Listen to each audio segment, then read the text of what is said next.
All right. So the Yankees take 2 out of 3 from the San Diego Padres in a pretty impressive series. I know the Padres are underachieving this year, but they have regardless of the numbers on paper, they're a tough line. Like they're expected to, I think, turn it around. I mean, they've got a ton of talent. So the Yankees take 2 of 3, and we'll talk about it here. Episode 528 of the podcast. Recording this a little late.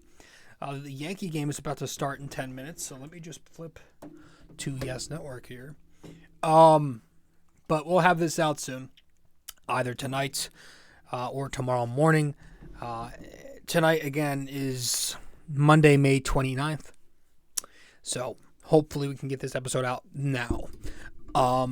So let's talk about it. Episode 528, the Yankees take 2 out of 3 at home against the Padres before going to Seattle, going to the West Coast to take on a few teams out west. So let's talk Yankees, Padres, coming up, episode 528.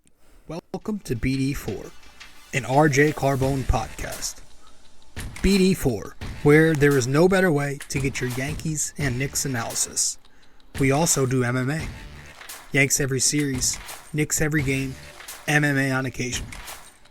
BD4 is a 5-star show on Apple Podcasts, also available in video format on YouTube and Spotify. So thanks for stopping by, and we hope you enjoy the show. Champion of the world, turning, looking, see ya! Anthony for 3, bang! That one goes down, and the game is tied! Penetrates, creates, and showing some dexterity as well with the left hand.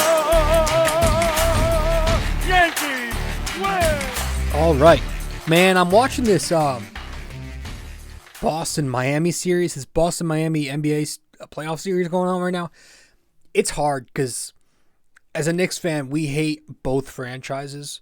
I mean, there's no two franchises the Knicks hate. The Knicks fans hate more than these two. I don't know who to root against, I guess I should say. But like I was so happy watching Game 6, which was absurd.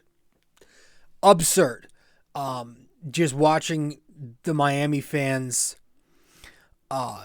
just melt down, watching the Miami Heat melt down. It just felt good. It felt so good seeing those losers just sulk. And then like I sat in it for a few days, and it bothered me that like Boston fans were getting all hype. So I go through these emotions. Like I hate these scumbag organizations, these scumbag fan bases so much to such a large degree that I find myself having a difficult time rooting for one or against one. But tonight's Game 7. It's going on right now, and so far at halftime, Miami has the edge, but it's a pretty close game. But we're talking Yankees in this one, episode 528 of the podcast. The Yankees win, and they take 2 out of 3 from the San Diego Padres. And we're going to talk a little bit about it, man. First off, we did miss the last episode. We did not cover the Baltimore Orioles series. I've been working.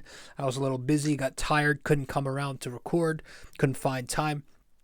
But last series, tip of the caps went out to Nestor Cortez, Gleyber Torres, and Michael King, if you care about that. But let's talk about this one. Let's get right into it. Not going to waste any time.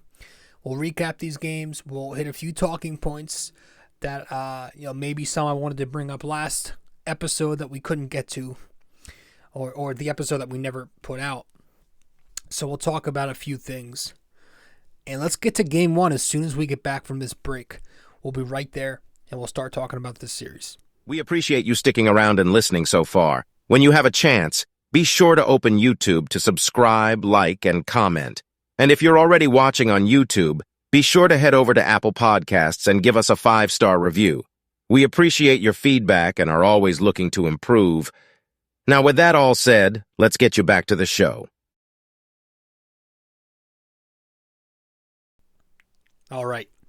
Welcome back to the show. I'm your host, RJ Carbone. You are listening to episode 528 of BD4, where there is no better way to get your Yankees and Knicks analysis.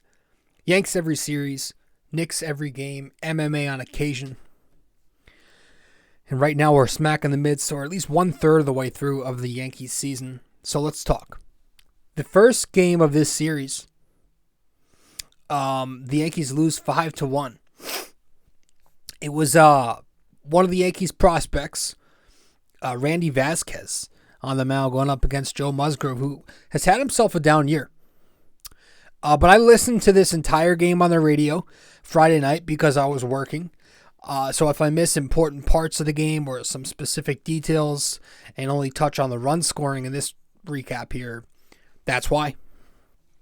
But there was no score up until the top of the 5th and the 6th when Soto and Tatis went deep to make it 4-zip. Randy Vasquez ended up going 2 outs into the 5th inning for the Yankees.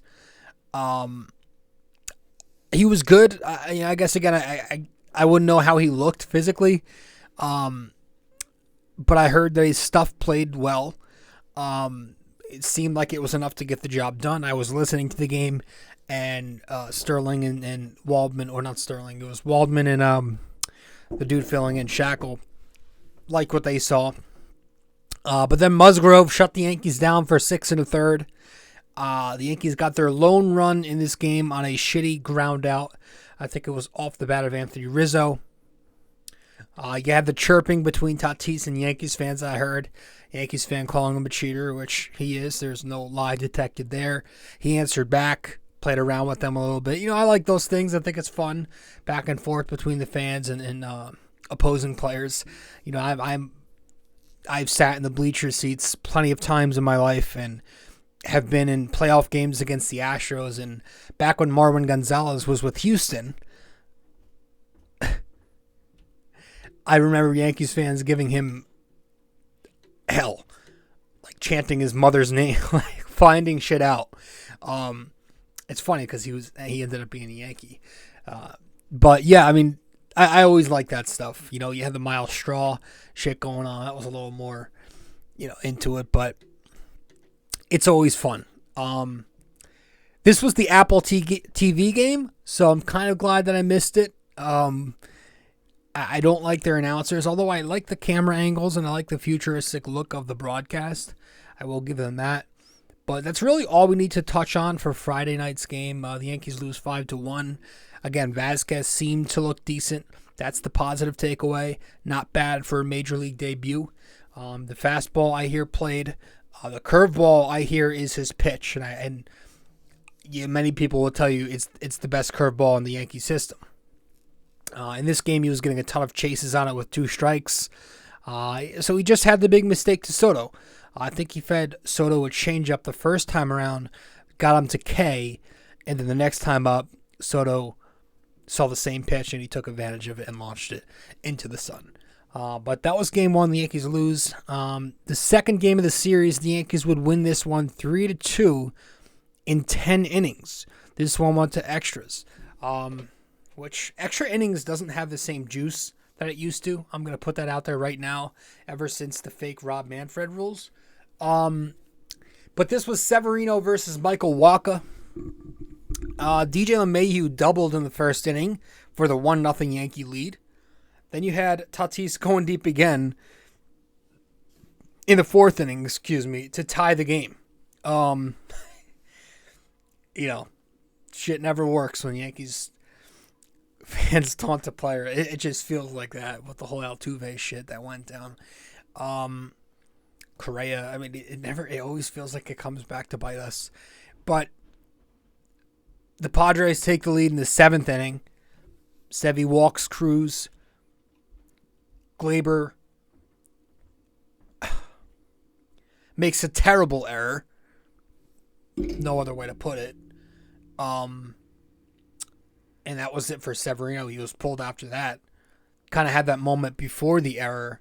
Boone comes out. Severino's like, I'm good. Kind of a Messina moment, but to a lesser extent. But yeah, he walks Nelson Cruz. Glaber makes a terrible error, which cannot happen, and it happens too often with him. These mental lapses. He's pulled, and then the base hit off of Michael King scores that runner, makes it 2-1. But DJ LeMahieu answers back with an extra base hit in the bottom of the 7th. This one goes deep. It leaves the yard for his second extra base hit of the game. So with the home run that tied the game at 2, and then you had Peralta and Holmes do a nice job in the 9th and 10th, and then Isaiah Kiner-Falefa comes through with the walk-off base hit down the third baseline to score the fake base runner from third base, and the Yankees win. They win 3-2. So that was the second game of the set. We'll talk more on Severino later when we hand out our tip of the caps. And the third game, what the fuck did I just do? So there we go. The third game of the series, the Yankees win 10-7. You had Garrett Cole going toe-to-toe with Yu Darvish. A lot of us expected a pitcher's duel. Yu Darvish has had a great career. He's had a great year. Garrett Cole is Garrett Cole. It ended up being a slugfest. And pretty soon, top of the first inning, Garrett Cole's home run problems continued with the Cronenworth shot. Home run.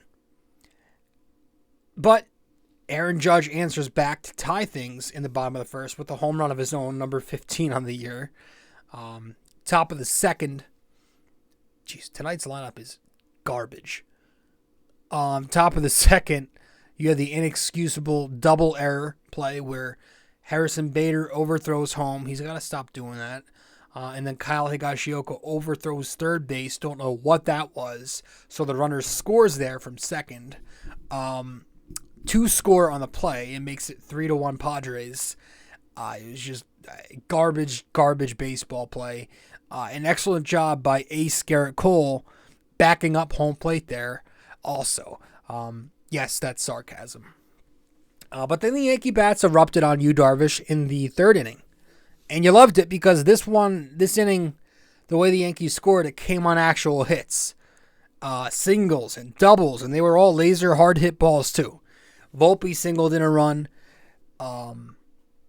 Judge singled one in to tie the game. Rizzo singled in another after that to give the Yankees a 4-3 lead.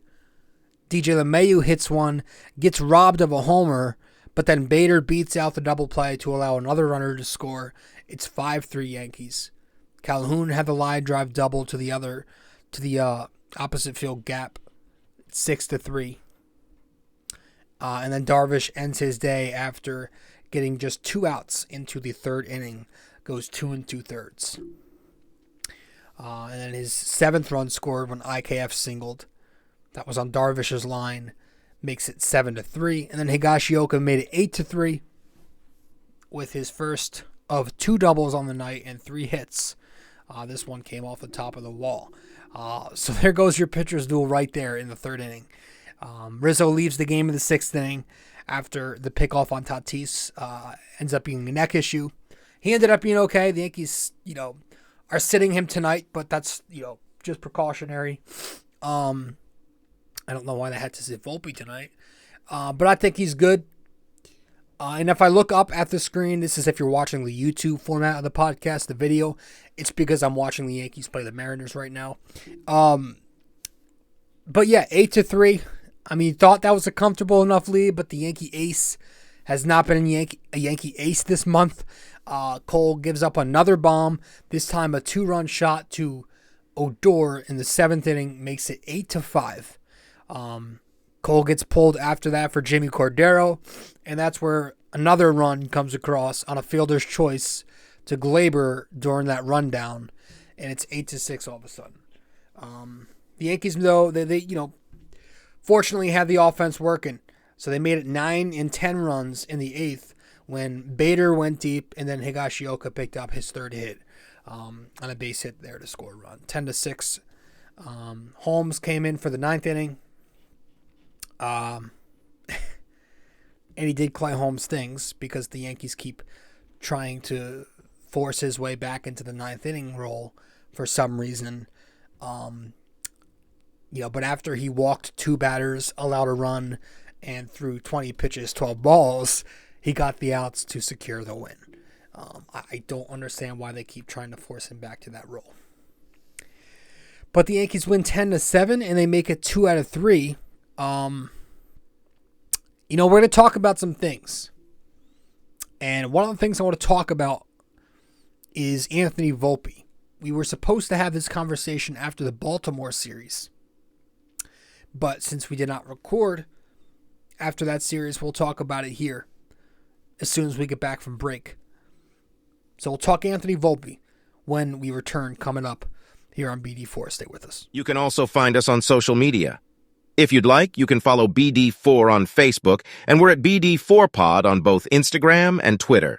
We appreciate you helping us grow more and more every day. Let's get back to it. Welcome back to the show, episode 528 of the podcast. I'm your host, RJ Carbone. And you're listening to BD4, where there's no better way to get your Yankees and Knicks analysis. We also do MMA. First off, let me say that I am not bringing this up just because everybody else has been bringing it up lately. I'm bringing it up because at the start of the season, I said here on the show that Anthony Volpe is going to get a couple of months to show something. Like, I give him a 2-month leeway. I believe that's what I said. I believe I said if he isn't hitting by mid-May or until June, maybe send him back down for development. Well, it's May 28th, and Volpe on the year, let me see if I can pull up his numbers here. Just give me 2 seconds. It's May 28th, May 29th. It's May 29th. So it's Monday, May 29th, and Anthony Volpe on the season is batting .198 with a .633 OPS. First off, the good things you like, he has shown an ability to work an at-bat and draw a walk at times, right? He can do that. He's flashed that a bit. He does make hard contact, and that's a positive for a young player. Like all the analytics, exit velo, hard hit percentage, barrel percentage, they're all good, and they've been trending upwards of late. And the eye test shows you that. You could see he's hitting it hard. He has great speed. We know that. He's an excellent base runner. Those are two different things. Timing helps him on the bases as well as his speed. He's flashed some brilliance at shortstop despite the inconsistency there. He's shown some talent there. And, so there are good things about him. There are good things he's done this year. He's also shown some power at the plate. I'll give him that. Some doubles, some triples, and he's got RBIs, 7 home runs. That's good. But I was listening to Talking Yanks, and I heard the clip that went viral. It's something I've said when it comes to struggling young players on the New York Yankees. I've said the same exact thing in the past, that it's different when you're on the Yankees. Like they said in the show, if this was the Baltimore Orioles of last year, right? You're coming off 110 losses as DJ LeMahieu just misses a home run. Yanks go down. Not 1-2-3. They put a runner on second. But if this was a team who wasn't playing for anything, yeah, give him the entire year, obviously. But if we're trying to win a division and eventually a championship, right? I understand why people might want him to be sent back down for development. Like, it shouldn't be something that you say and then you get stones thrown at you. Because right now the Yankee pitching has ranked 6th overall in the ERA, but their bats are, more middle of the pack, right? Runs, OPS, batting average, they're not great in either of those categories. So if they weren't a team trying to contend, yeah, I would say let them ride it out, use those at-bats for development, let them experience the ups and downs of the big leagues. But there might come a time where we can't afford that, where we need production. And if the kid hasn't produced in a full 2 months of baseball right now, at some point, say that becomes 3 months, and the Yankees start to lose games and their offense continues to look lackluster, we're going to have to start looking for better options. We're going to have to do something and find options that help us right now. Right? I'm not trying to make this about one kid when it should be about the Yankees. Demoting Volpe to Scranton wouldn't just be about his development to me, but it's about the Yankee offense. That's what the decision would be. I don't think it's about individuals, and you shouldn't think it should be about that either. You should be thinking about the Yankees winning games, and that's all. How can I improve this lineup? Oh, erasing what's not working and trying something different. Staying content and being hell-bent and stubborn has hurt this team time and time again. We've seen it before.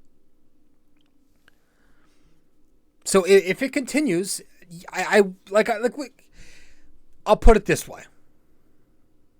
I'll put it this way. I don't think Volpe will be demoted. In fact, he probably won't. It doesn't seem like the Yankee thing to do. And honestly, I love for him to stay here and start hitting. I'm not begging for him to be demoted at all. But in an alternate reality, okay, a different universe, if he was sent back down, I would probably be yeah, I get it. The guy wasn't cutting it offensively on a team that needs more offense, and he started to struggle on the other end too. I understand. That would be what I would say. That's my reaction. That's probably what I would take away from it. Is, yeah, it's tough, but I understand if it were to happen. I think that's probably the best thing I could put. The best way I can put it. So yeah, there are a lot of things you like, but there are things I don't like. I don't love the way his swing looks. It seems like it's a pretty long swing. There's too big of an uppercut to it sometimes, and sometimes he gets caught leaning on his back foot too much. Not a lot of balls are being hit to right field. There's a lot of dribblers, a lot of whiffs, a lot of Ks. He's striking out a ton. He's not hitting any off-speed pitches. His best pitch to hit has been the fastball, which any big leaguer can hit. And, it's hard because you're looking at the Yankee farm. You're looking down low, and you're seeing Peralta, who is raking down in AAA Scranton. Peralta's a guy who came up last year, hit over 300 for a month, and the Yankees sent him back down after a tough spring training. But what did he do? He didn't sulk. He used that as an opportunity to improve, and he's currently, again, raking down there. Peralta with Scranton is batting over 333 with a 972 OPS as of yesterday. 6 homers, 16 RBIs, and 19 games played. So, it's okay to send a guy down. Again, I don't think he's going to be demoted. But the way I would put it is, if he were in an alternate universe, I would understand. People say, give the kid a chance, let him struggle. I get it. But remember, this is the Yankees when we're trying to play for something, and we're trying to make it about a team and not one guy. So you got to think about the team first. That's the way I put it. But this can lead into what happened. I don't want to say it could lead into what happens when Donaldson returns, because again, I don't think Volpe's going anywhere. But let's talk about Josh Donaldson, because he's on the mend. Him and Stanton. But it seems like Donaldson's going to come back, and it seems like what the Yankees are saying, he's unfortunately going to be playing every day. So we'll talk about Josh Donaldson when we return for break. Stay with us. Be right back here on BD4. If you have time in the day or maybe just prefer old-fashioned reading over listening, then you can always follow along and subscribe to BD4 Blog by going to BD4blog.com. We're not on there as often, but when we do post, it's just as entertaining, opinionated, and passionate as we are on this podcast. Thank you so much. And let's keep on with the show.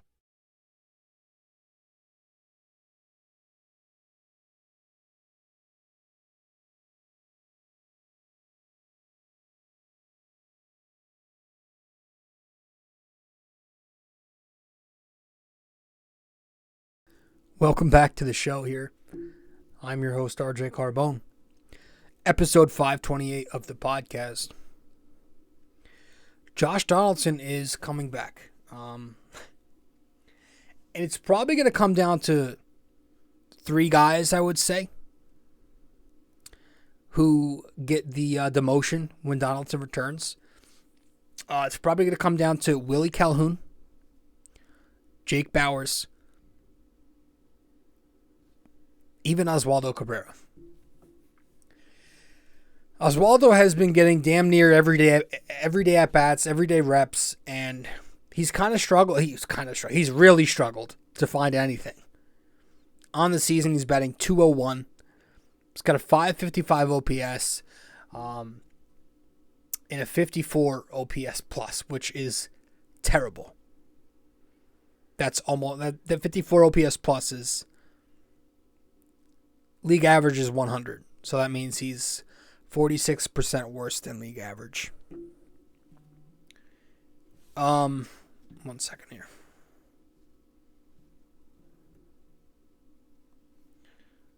Fucking people hit me up about the Miami game. I lost my track. Oh, Oswaldo.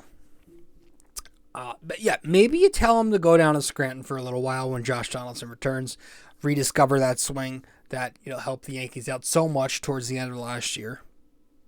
Because I like him, man. I like the kid, and he was one of my breakout picks this year too. I was hoping he would have a 20 home run year, maybe bat around 250. Not been the case. He's got 5 stolen bases. I don't know. 6 doubles, 3 homers. It's not, he's had moments, but that's about it. Very few moments, too. So he's an option to go down. Jake Bauers has not been given the Yankees anything. 174 average, a 604 OPS, and a 68 OPS plus. I think we all wanted him to be who the Yankees kept saying they thought he was. Base hit for Bader. But the guy just can't do it. He can't hit. He can't play the outfield. No thanks. So he may be the one to go down. Willie Calhoun actually may have hit enough to keep his spot at least for a tad bit longer. Because he's been hitting. You look at the numbers. He's been decent. For a guy who's not expected to do much. 242 with the average. A 705 OPS. And a 95 OPS plus. So he's been pretty good. He's got 5 multi-hit games. His OPS in the month of May is well over 800. And he's a lefty bat. The Yankees like that. Lefty bat with maybe a little bit of pop. Bader tries to steal second. They overthrow into the outfield. Now he's on third. First and third. No out. Oh, no, I'm sorry. Man on third. Bader's on third. No outs. That's good. So I think Calhoun's here for a little bit longer. I didn't think he would make it to June, but here we are. He's been pretty decent. I will say though, with Donaldson, because let's be real, nobody wants him back. If I'm the GM of the Yankees, I give this guy 2 weeks maximum. 2 weeks. He gets half of the month of June before I call it quits on him and eat the contract and promote Oswald Peraza. That's what I do. Because I'm tired of seeing this guy go out there and wave at pitches and, bat flip pop-ups and doubles. Like, I'm tired of seeing him out there. He's old, he's washed. Like, yes, we've discussed plenty of times as Bauers as I rip him a few minutes ago, comes through with the big double. To score Bader. Yes, we've talked about the risk of running a bunch of rookies out there at the same time.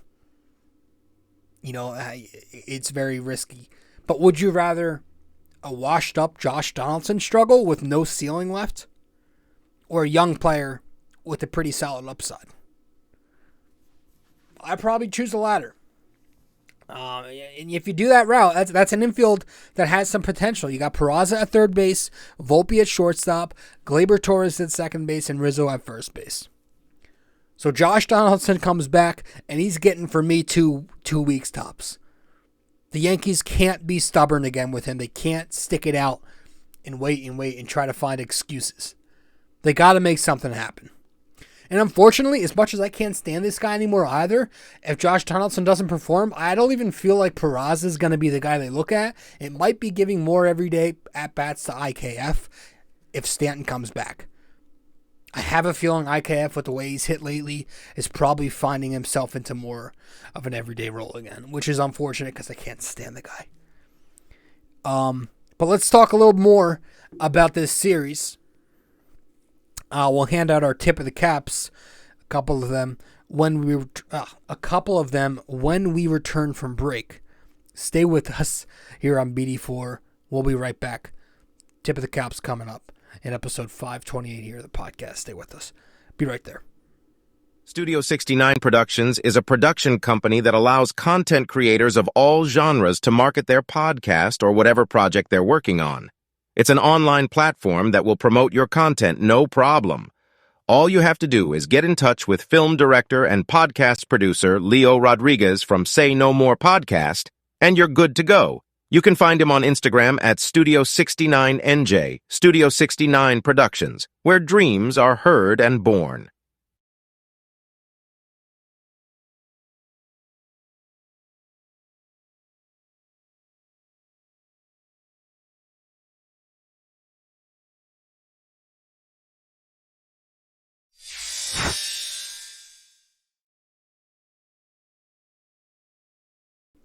Welcome back to the show. I'm your host, RJ Carbone, and you are listening to episode 528 of the podcast. So, let's get right into our tip of the caps. We're going to start off with the bullpen. We'll start off with the bullpen. And I'm going to give Wandy Peralta a tip of the cap this series. Haven't given a ton to Wandy this year, but he had a good series. He pitched in the middle game, an inning and a third, no runs, no Ks, one walk, a hit, just a single, 25 pitches, 16 were strikes. And with that solid outing on the year, he's got an ERA now down to 2.45 in 22 innings. He stays consistent, and he keeps doing his job. He came in during the 8th inning on Saturday. It was a 2-2 game. There was a man on first. He lets up a single to put first and second. But then he gets the ground out after winning an 8-pitch battle to Brandon Dixon. And then he goes back out there in the 9th inning, records a ground out, walks the batter, and then picks that batter off trying to take second base. And then he retires Kim with his changeup. His changeup has been working well. So Wandy Peralta continues to have a strong year, and he gets my tip of the cap. Luis Severino also gets my tip of the cap. He had a good series. He had a good start, I should say, on in the middle game. 6 2/3 innings for Sevy on Saturday. 2 runs, 1 earned run, 1 hit, 3 walks, and 5 strikeouts. I love the 1 hit. 3 walks is unfortunate, but I thought he looked great once again in his second start back. He was 50% fastball, 25% slider about, and 23% changeup. So he mixed it up very well with the secondary pitches. He was slider heavy to lefties, changeup heavy to righties, so he was going inside on that San Diego Padre lineup. The changeup played well, generated a ton of swing and misses on it, as did the slider and the fastball for that matter. Again, Gleyber Torres completely ruined his outing when it could have been 7 strong. But, he's still on the pitch count right now. So, he was good. And I'm hoping next time out is the one where the Yankees finally let Sevy loose and have him over 100 pitches. I think he was at 80 or something like that in this game. But, yeah, he's obviously key. His health is key because this rotation needs Luis Severino right now with everything that's going on. And what I mean by that is Garrett Cole. We'll touch on him. Are we concerned about Garrett Cole? I wouldn't say I'm too concerned yet. But it's been real bad for him. It's been bad. Old problems are resurfacing for Garrett Cole. As Oswaldo grounds out to end the inning, because of course he does. In his last 5 starts, Garrett Cole has a 5.67 ERA, a 1.56 whip, 27 innings, 27 strikeouts, and 8 home runs allowed. 8 home runs in 5 starts is horrendous. The home run ball is back. And he just gives up home runs, man. And one of the trends is that a lot of these pitches that have been hit for home runs are left up in the zone or middle. In this game, he left the fastball to Cronenworth, middle, and then he left a cement mixer cutter to Odor in the 8th inning, middle in. But yeah, it's mainly been the fastball that's been getting crushed all month with the home run ball. I've just succumbed to the fact that maybe he's not that good in the regular season, and he just turns it up to another level in October ball, which I'm fine with, as I've said multiple times. But I did hear a much better, much more sophisticated theory lately that I think I might buy.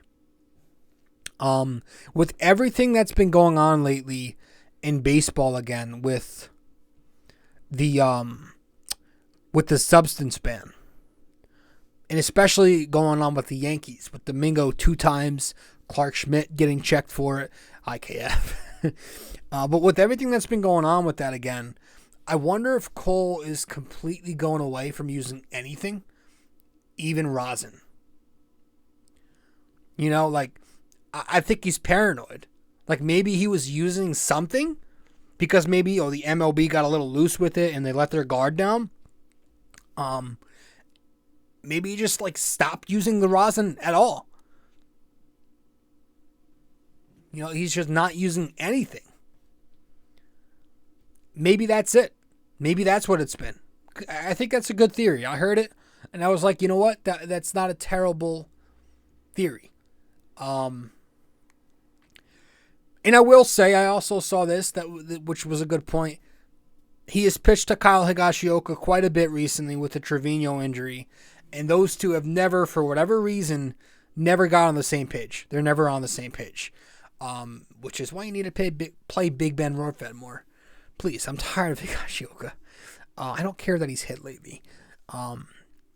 But, to end this, I will say I'm not, maybe I'm slightly concerned. Slightly. Just because we have seen Garrett Cole, we saw him last year have a very, very down year with the 3.5 ERA and 30-something home runs for, the contract he's getting. That's not great at all. So it's in the back of your head. You don't want that to happen again. I will say, though, the Yankees do continue to do more of what I asked coming into the season. They are winning on days that Garrett Cole pitches. Excuse me. They are taking advantage of those games. Cole is 6-0 personally, but the Yankees are now 10-2 in his dozen starts. My ask at the start of the season was to try to get that win percentage to 700 when Cole tosses. 10-2, I believe, is 830 something, 833. That's 833 balls. So they're taking care of business regardless of his struggles, which is a good thing. Because at the end of the day, we want Garrett Cole to pitch well because we want to win those games. So that's that there. Overall, though, yeah, man, there's a good, better vibe. with this Yankees team currently. It's not a great vibe, but it's not a terrible vibe. It's more of a, I hate that word too. It's more of a good, solid energy. It feels steady and has pretty much all year. Right now, the Yankees are 32-23. That's .582. But remember, they started the year 15-15 in their first 30 games. In their last 25 games now, since then, they're 17-8. It's very good. So we are a third of the way through here. And the Yankees once again stand in third place at 32-23 overall. 6.5 back from first place Tampa. And 2.5 back from second place Baltimore. I'm not too confident in the division. At least not as much as I was a few series back. But I haven't totally counted it out yet. However, I still think we can definitely overtake Baltimore for sure. As young, hungry, and as close to elite as they are right now, I think the Yankees can still take them. And it's the bats that have definitely been better for a little bit now. The Yankee bats have hit, and that's a plus. The Yankees are averaging 5.7 runs per game in their last 21 contests. They had a terrible 3-game slump recently. The Baltimore series and the first game of the San Diego series. But in 14 of those 21 games where they've been averaging a bunch of runs, they've scored at least 6 runs. So that's a positive. I think with Giancarlo Stanton back, God forbid he stays, please stay healthy. I think with Stanton back, I expect this lineup to be streaky and annoying. Yes, they'll continue to do that. That's who they are. But also, at the end of the day, I wouldn't be shocked to see them top 5 in offense again. They currently sit 11th in runs, 4th in home runs, 17th in OPS, which that mainly comes from their low on base percentage because their batting average is more ass than it usually is. But I'm a believer in things working themselves out, good or bad. I believe that law of averages usually takes effect. And think at the end of the day, the Yankee bats will be productive in the regular season.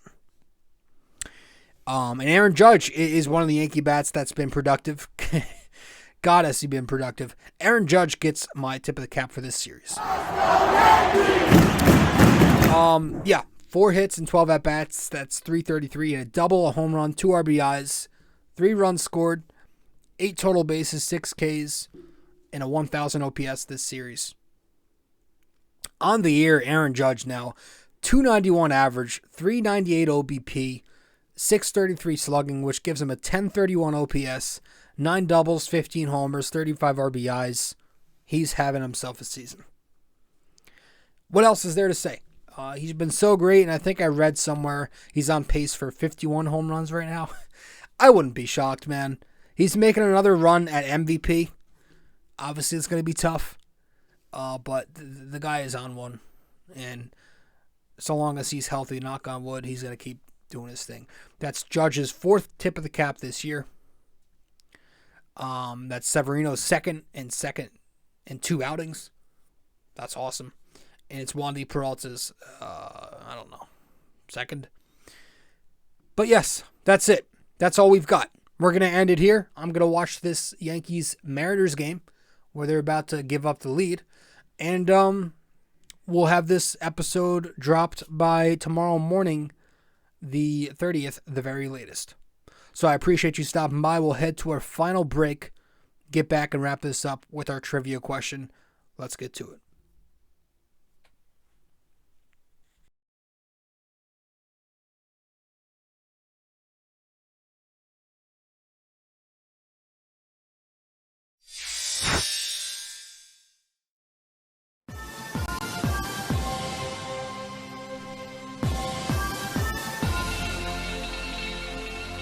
All right. So, for this episode 528 of the podcast, true or false? True or false, the 1996 Yankees were one of the 3 teams to break the 1961 Yankees record for most home runs hit in a single season. Is that true or false? the 1996 Yankees were one of the 3 teams to break the 1961 Yankees record for most home runs hit in a single season. All right, so one final time, true or false, the 1996 Yankees were one of 3 teams to break the 1961 Yankees record for most home runs hit in a single season. That's it. I appreciate you stopping by, everybody. Episode 528 is in the books. I'm your host, RJ. I'll see you in 529. That's for this one. I'm out. I appreciate it. Thank you. This episode was brought to you by Anchor. Hey there! If you stayed the entire way through, we thank you immensely for it. We hope you enjoyed this podcast and that you come back for the next episode real soon. Don't forget to like, subscribe, comment, download these episodes, and share them with your friends as well. BD4 is a 5-star podcast simply because of you, and we'd like to keep it that way. Have a wonderful day. Go Yankees and go Knicks!